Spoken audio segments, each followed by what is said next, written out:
Alright, I'm going to try something new.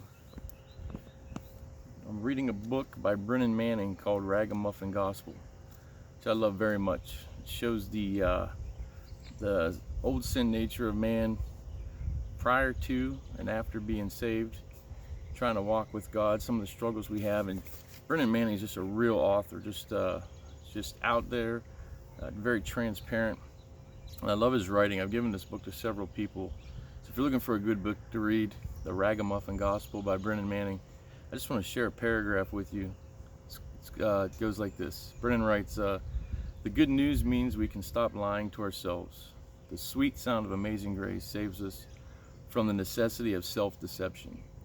It keeps us from denying that though Christ was victorious, the battle with lust, greed, and pride still rages, and it rages within us. As a sinner who has been redeemed, I can acknowledge that I am sometimes, or he writes often, unloving, irritable, angry, and resentful, even with those closest to me. When I go to church, I can leave my white hat at home and admit I've failed.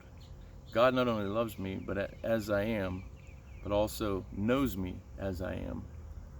Because of this, I don't need to apply spiritual cosmetics to make myself presentable to him. I can accept ownership of my poverty and powerlessness and neediness. I like this. The sweet sound of amazing grace. The good news. The good news is that the work is finished. We need to come to Christ. Just a couple things I looked at here, and I changed as I write in here. I try to make the book very personal. Basically, that the gospel means the work is finished. That Christ went to the cross. There's nothing we have to do but come to him. We're saved by grace through faith. Secondly, we don't have to live in denial. He knows us. He knows that we are fallible. We don't have to lie to ourselves because Christ knows everything about us. We don't have to put on a false face. If we're all real with each other at church on Sunday morning, we know we all make mistakes, and sometimes we make mistakes regularly. Hopefully, the mistakes are less common and less frequent as we walk with God and live in repentance. But two things that I want to bring up that I hear from people all the time. One is, Rob, I need to clean myself up before I go to church. And I have an answer for that. You don't. You can't, which is more important. You may think you can, but you can't.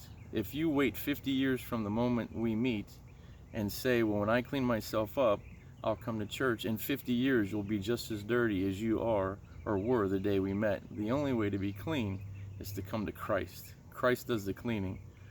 The important thing is that we come to him. Secondly, you don't know my past. If you knew my past, we probably wouldn't even be talking.